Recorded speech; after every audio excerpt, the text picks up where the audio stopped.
This show is proudly sponsored by Nedbank Business Banking. Wouldn't you rather have a bank that puts the expert back into expertise? Search Nedbank Bigger Picture Business Banking.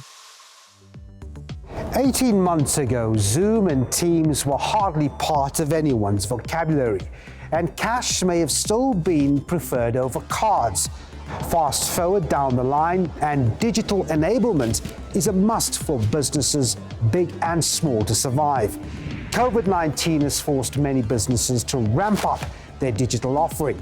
My guest today tells us why your small business can't trail behind and how consumers fit in.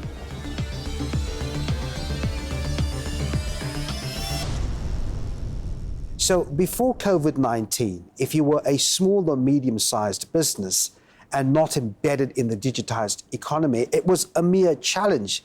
Now it's a matter of life and death, isn't it? Devan, you're absolutely right. I think COVID has accelerated the digital journeys, not just for clients, but also for the bank.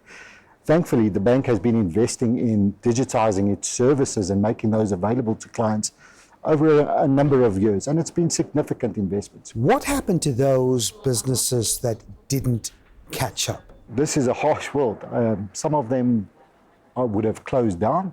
I think many would have pivoted very quickly, and they would have had to invest in digital capability to either offer their products. However, there is a lead time. I don't think you flick a switch and tomorrow you're a digital business. There are underlying processes that you need to put in place.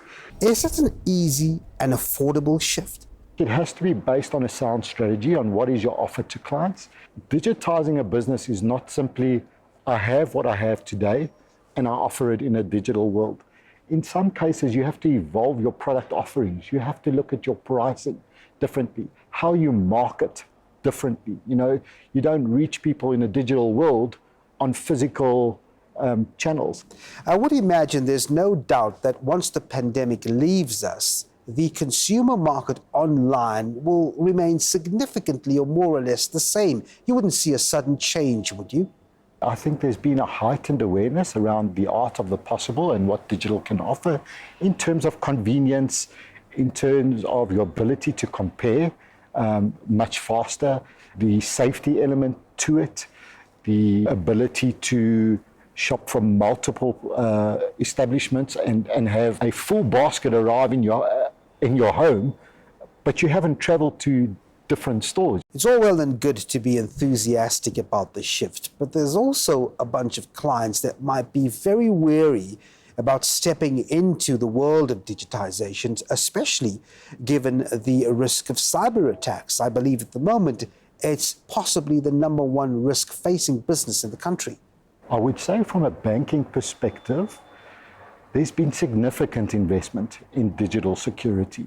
If clients are conscientious, don't give away your password, don't give away your card number, don't give away personal details, and you follow the simple guidelines offered by the bank, there is enough in the background that really protects a client. So let's talk about that new business entrant that wants to digitize itself. What's the key piece of advice as he enters this digitized world? Where does he start? I would advise that you start from the glass.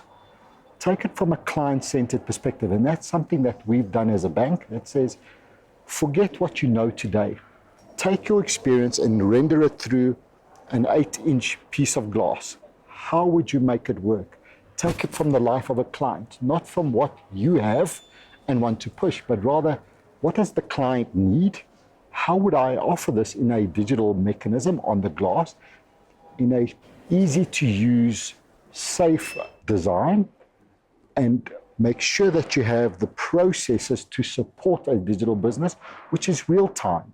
You can't send an email and get a response 3 days later.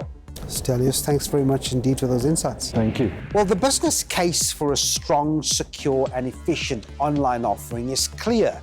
Despite the fatigue and stress associated with COVID, shifting to the digitized ecosystem is now a must.